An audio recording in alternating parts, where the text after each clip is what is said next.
Hello and welcome to the Superhero Hub. I'm Sam, I'm Matt. and today we are reviewing Star Trek Discovery. Tell 'em. Well, I had a thought last night, yeah. and I was like, the last three episodes of this have been like, I don't want to come off soppy, but they were like so high quality. I was thinking like that they're all like finales. If you watch an episode and then you think that would serve as a finale, and then it's like next time on Star Trek Discovery, and you're like, oh shit, another episode. Yeah. Like the last three episodes I watched and thought they're like finale standard, like really good. It's like I agree and disagree. I thought like the events were great and I thought it was interesting. I will say though, it feels a bit rushed now. Like it felt like it didn't really sit in with anyone that he is from the other mirror universe. It's like they rang up Burnham, had a conversation, she said he's from there, and that's it. Everyone on the crew is like, oh, alright then, screw him. It's like, that's not going to sit in with any of you. Like, you've been travelling with this guy this entire time, now you suddenly just hear he's evil and that's it. Job done. yeah. It's like there was no room to breathe. It's like we didn't really get long enough with Lorca as this apparent bad guy in the mirror universe. He's revealed to be evil at the end of the last episode, and now he's suddenly the Emperor, and then he's dead. Like straight away in the space of one. Yeah, that to me stinks, but I don't know how they're going to do this, whether they're going to go with the norm or and like do that so they can like not actually have him killed and have him come back later and be a problem. Because I think it would have been better if he did that flex, he didn't get killed, and he like escapes or whatever, and then like I guess like gets out of it, they piss off back to their universe, and then kind of he gets a foothold back and then builds up the empire in that thing and then plans to attack that universe as revenge on them. That's the kind of way I would have preferred it, but they juke him and then they dash him into Whatever that thing is, yeah. yeah, and it kind of looked as though he was getting vaporized because of the heat coming off the thing, but then again because it's built up of the mycelium stuff, like the thought crossed my mind that they could just bring him back so easy. Because I told There's you, no doubt in my mind he will come back, and we had a conversation, and I said to you then off air, what you just it's like Red Skull at the end of that Captain America movie, right? So there's no doubt in my mind he's going to pop up somewhere later. and he is a I do great. think he'll come back, and yeah, he's a great character, and he's the best actor on the show, and also he's Jason Isaacs, so he's probably going to be evil. So that's not a surprise. We've been saying this has been coming since the show began, that he would eventually take over as captain, and she's probably going to become in charge, even though she isn't. I guess Saru is, but it still just felt so rushed. It's like, if you got 2 episodes left, why not just take this out to the finale? Why can't you just not dragged out? Why can't you just stayed in the mirror universe for 2 episodes and then got to the end? I think that they did it now, so in the finale they can kind of tease that he ain't dead. You know what I mean? You can do that at the end of the actual finale. You don't need to sit for another 2 episodes. It's like it keeps on resetting itself. It began in the past, and then we get rid of her, and we show up with Lorca, and then we got a new captain, and then apparently we got a war with the Klingons, and then we go away from that, and it restarts again in the mirror universe. So that only lasts for a few episodes. Now we're back to the war again with a new captain. Yeah. To,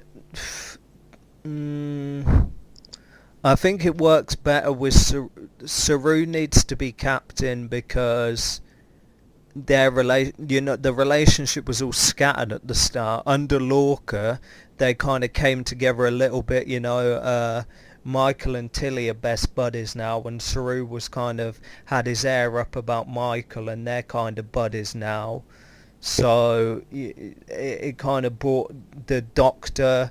He was all over the place, and now all the whole crew it is established, all the main characters, because we didn't kind of know who was gonna. We've even got, the guy who I guess is,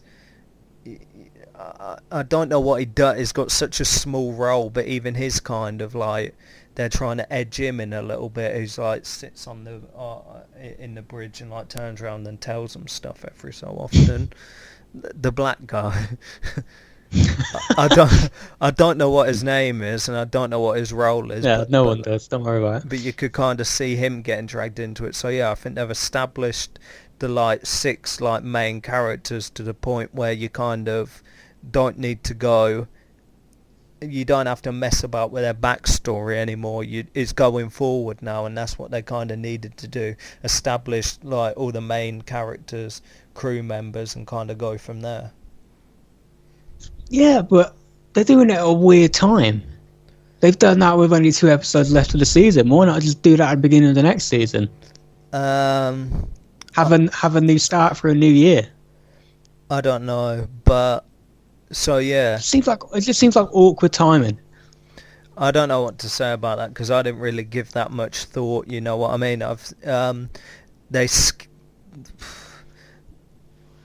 The stuff on the ship was whack, and there was like a couple good moments where like I guess Michelle Yeoh did some crazy kicks over her shoulder, and then like he goes to dash a knife at her and she kind of kicks it away, and then there's a sick laser beam dodge. So she was pulling out all her skills. I rated that.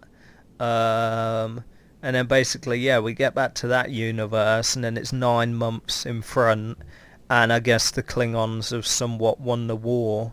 So now it's like, oh, okay, where do we go from here? I guess they're going to have to... It's going to be like, if you...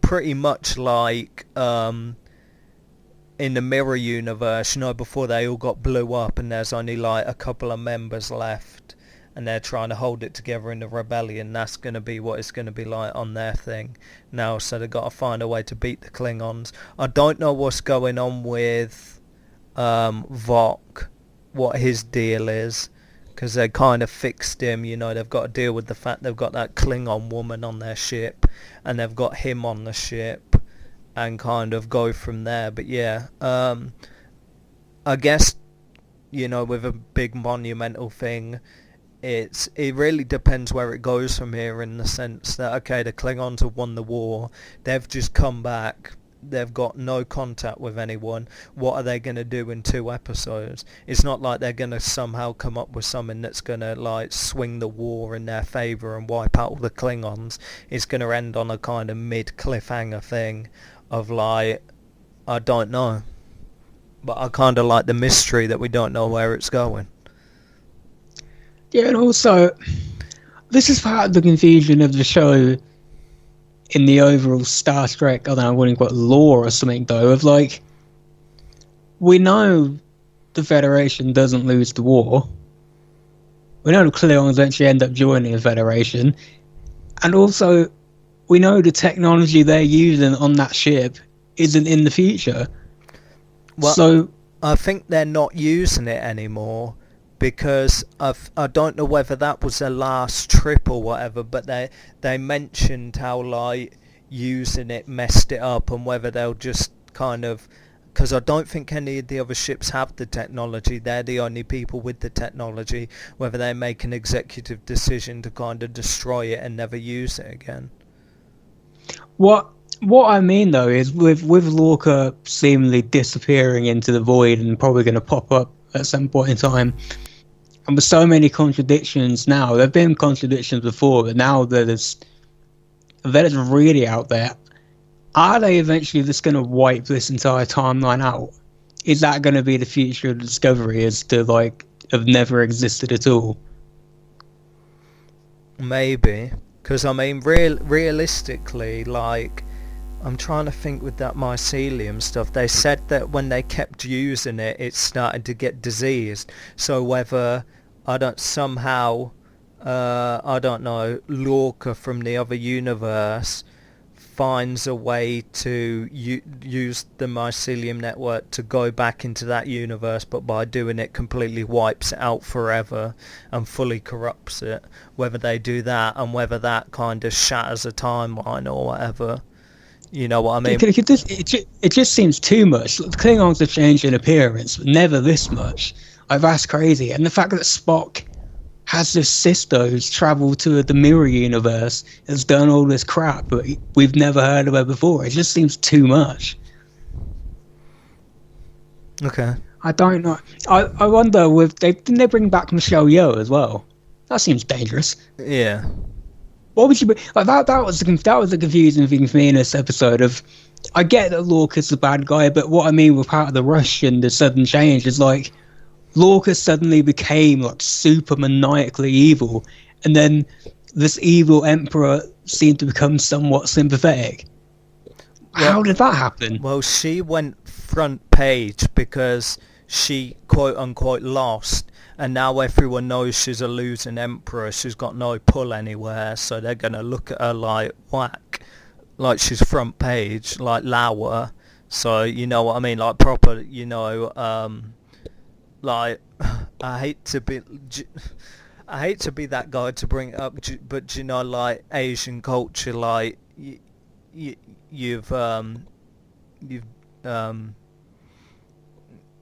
failed, so therefore, you know, hang your head in shame. Very dishonourable. Oh yeah, the samurai when they like whatever they do when they stab themselves. Yeah, I suppose. Yeah, it's kind of like that. Like, is she Japanese though? Isn't she like Chinese? That's why I said Asian culture. Okay, keep it generic. I wanted to be respectful. Maybe I wonder if I hate getting put. I might be saying.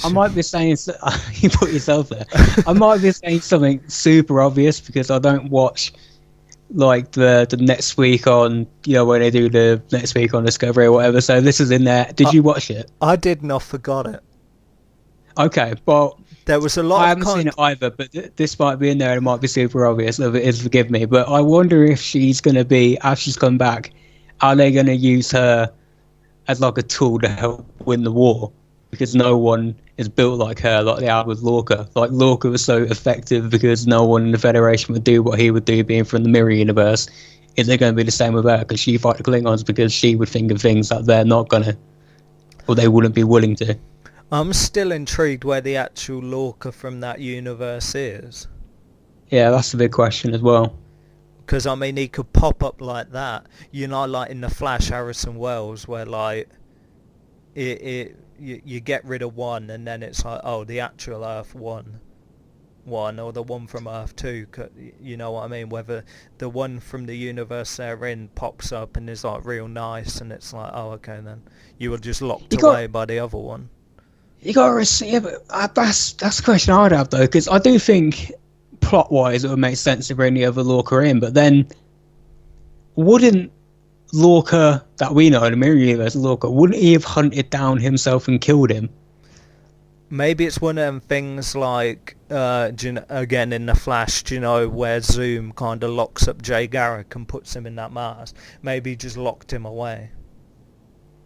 Yeah, but maybe he needed him as a decoy, that if they found out who he was in that universe, he could run off, grab that one, kill that one, and they'll just think, oh, is that one? You know, as a failsafe. Maybe he did that. I mean, as a smart guy. Possibly. I suppose you'd have a way of having your cake and eat it too. I've got to assume, that's the question I was thinking as I was watching it. The other Lorca must have been in Starfleet already. Yeah. Because he wasn't there that long, was it? We don't know how long was Lorca there. Because I know he explained how he got there, but I don't remember if they dropped a time frame on how long it's been. I'm trying to think what happened with his past, because weren't he captain on another ship that got destroyed, and then he managed to survive, and then he took up command of the Discovery. Yes. And started. So I mean, he's got to have been about for a while to be like captain of two ships. But was that this Lorca? That's what I don't know. It's like, which Lorca was that? Because the way it's played in the episode, it seems as if evil Lorca might have actually, if they hinted he may have had some sort of role in the destruction, if not actively in like not really bothering to save anyone, and he just happened to survive. You know, like he didn't go down with the ship kind of thing, like a captain would. Yeah. Maybe was that... maybe he actually that universe one did go down with the ship, and he just appeared at that time, and they kind of found him drifting in space, and were like, "Oh, you survived," and it was like, "Yeah, how Possibly. lucky." Maybe one of them ones. Yeah. Let's talk numbers. I'll get up. See, I don't know. I have such mixed feelings. I did like the episode, but again, I can't get away from the feeling that it just felt all so quick. Yeah, I preferred last episode as well. I preferred last episode to this episode, but this episode weren't bad. It's just hard to kind of quantify, you know what I mean? It just flies in the face of what we had, because it's been such a well thought out build up to Lorca, of dropping here and there in every episode hints about him and blah blah blah, and now we finally got to reveal, and then one is gone. I'll give it an 8. I think maybe they did that purely that when he comes back, it's going to be kind of, you know, they're going to be all over the place, because they didn't actually have time to kind of be like, oh, he's gone from this to this in 60 seconds. It's like, what do we actually know, blah, blah, blah. If I gave the last episode a 9, I'd give this one an 8.5. Okay. Yeah. I'm Sam. I'm Matt. And we'll see you next time for more Superhero Hub.